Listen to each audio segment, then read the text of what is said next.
Hey everyone, and welcome back to That Nerdy channel. It's finally here, the moment we have all been waiting for.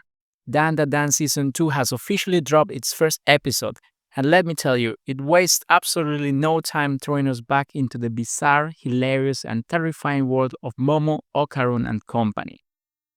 If you're new to the series, Dandadan is unlike anything else out there. It's this incredible concoction of supernatural horror, side-splitting comedy, and genuinely heartfelt character moments, all wrapped up in a visual style that's just pure eye candy. And after the roller coaster that was season 1, the hype for this return has been absolutely electric. Picking up right where the season 1 left us hanging, the episode opens with Momo in a seriously uncomfortable situation, still caught in that weird hot spring predicament from the end of season 1.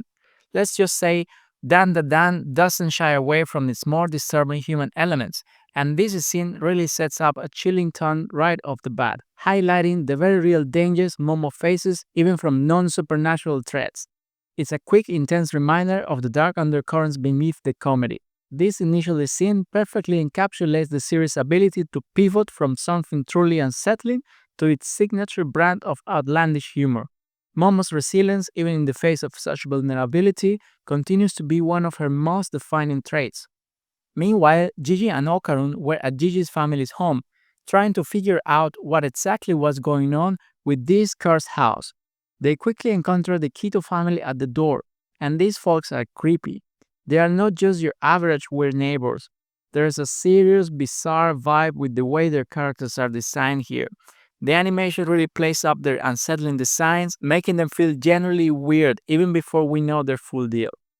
We are initially introduced to the Tsuchinoko at the Temple of the Great Serpent Lord, but it ends being a total disappointment for Momo and for us. The Tsuchinoko is a serpent-like monster from Japanese folklore, often described as having a white, flattened body. The creature is deeply ingrained in Japanese culture to the point that it has even appeared in one of my favorite video games of all time, Metal Gear Solid 3.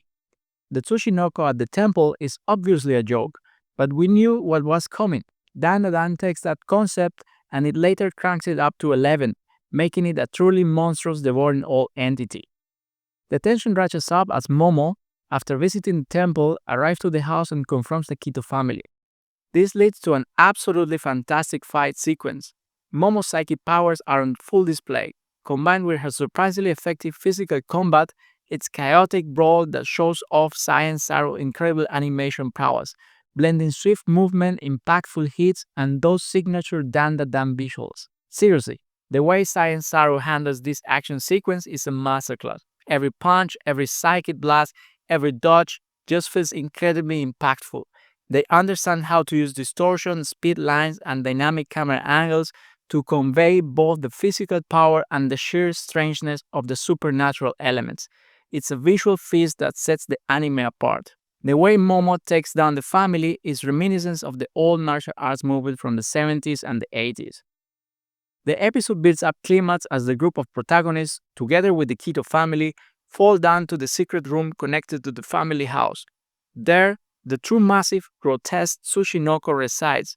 We learn that the Kito family has gained a piece in this monster through human sacrifice for 2 centuries. This is yet another reference to classic Japanese culture. You see, Japan's land is full of vast mountains with numerous volcanoes and located on a very active seismic region.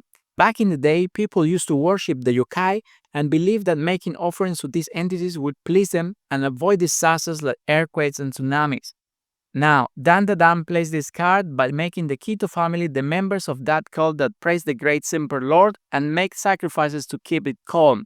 But, contrary to their beliefs, that didn't grant them any favors, as we see the monster eating them all in one bite.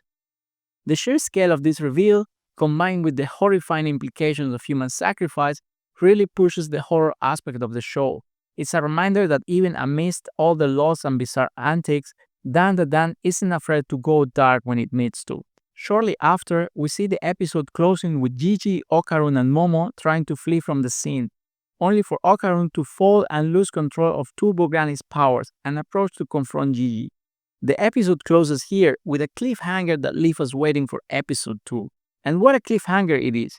This final scene is particularly exciting because it sets up the next major challenge, not just for Momo and Okarun, but really for Jiji. We're about to see how this encounter will impact him directly, and given the setup, it's going to be a wild ride for this character. Overall, this episode is the explosive return that we were all waiting for. It's got all the hallmarks that we loved from the first season, the unique blend of supernatural horror and absurd comedy, fantastic character moments, and top-tier animation. Because of this, I'm giving the episode a solid 9 out of 10. And what do you guys think of this premiere episode? Do you also love seeing Momo kicking ass all around? Don't forget liking the video and subscribe to support the channel for more content like this.